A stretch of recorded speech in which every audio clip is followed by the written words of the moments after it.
Hello, this is Chef John from foodwishes.com with apple walnut Canadian butter tarts. That's right, after poutine, I would say Canadian butter tarts are Canada's second greatest culinary invention. And while those amazing gravy-covered fries hail from Montreal, butter tarts are more of a Toronto thing, which by the way is one of my all-time favorite cities.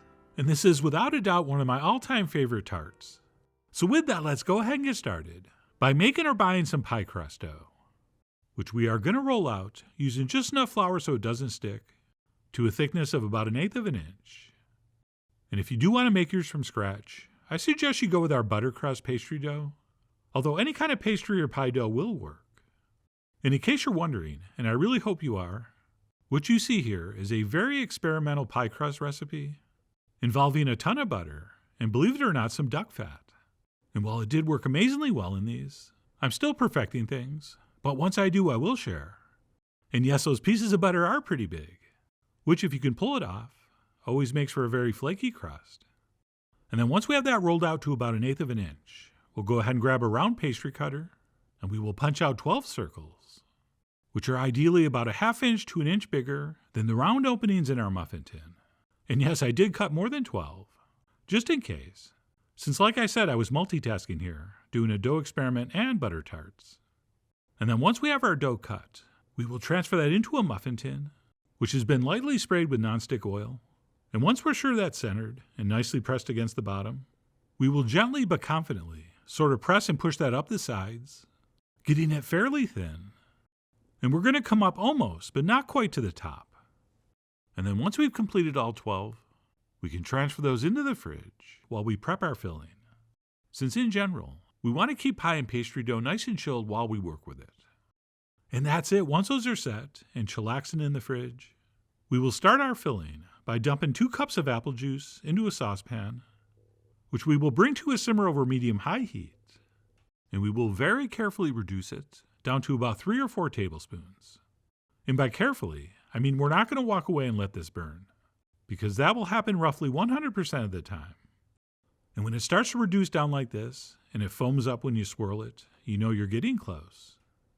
And what we're really shooting for is something that looks exactly like this. And once that's been accomplished, we can pull it off the stove, and we'll set that aside for just a second while we dump some brown sugar into a mixing bowl, followed by our very recently reduced apple syrup. And the reason I'm transferring this onto the brown sugar and not right into that cold bowl is because I don't want that syrup to harden up, which I thought would make it harder to mix in. And yes, this step is technically optional, since traditional butter tarts don't have an apple syrup in it, but this was my little twist on things, and I really thought it was fantastic.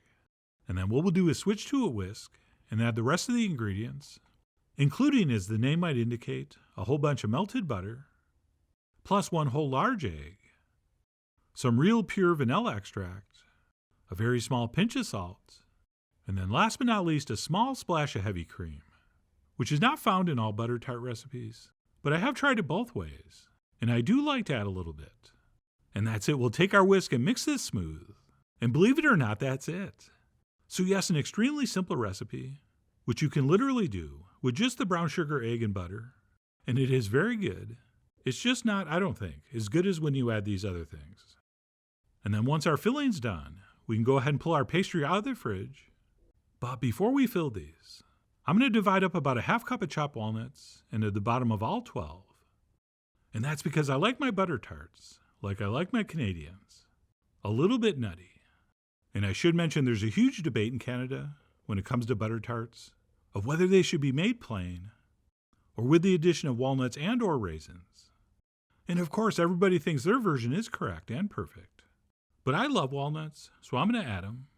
But I will not be adding the raisins, since that apple juice reduction is going to provide all the fruity sweetness we need without any of the textural challenges of the raisin. And then once those have been walnutted, we'll go ahead and transfer in our filling, which I started to do with this small ladle, which I thought would work, but it didn't, since as you can see I have batter dripping down the bowl onto the pan. And of course it's dripping right between the pastry and the metal of the pan, which is a really bad spot, since it can make things stick. So for once I wasn't stubborn, and I cleaned up those drips, and I transferred that into a pourable measuring cup.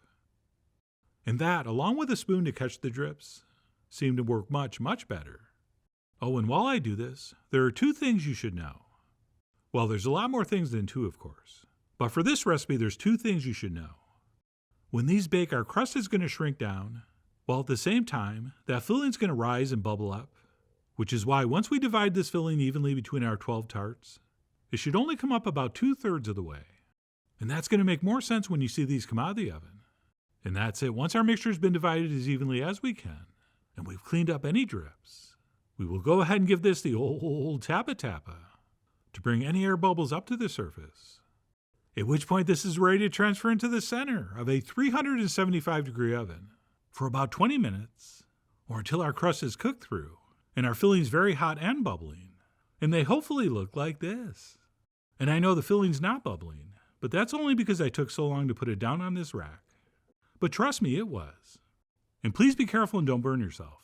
But while this stuff's still molten, if we have any walnuts that got pushed out of place, we can go ahead and move those back. And then once these come out, we'll do absolutely nothing for about 5 minutes, while these cool down just a little bit. And then while they're still kind of hot, I like to carefully go around with the tip of a knife, making sure the crust is not sticking to the sides.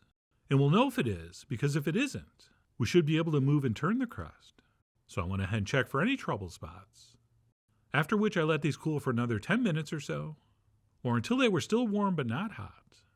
And we'll transfer those onto a rack to cool all the way down before we enjoy them.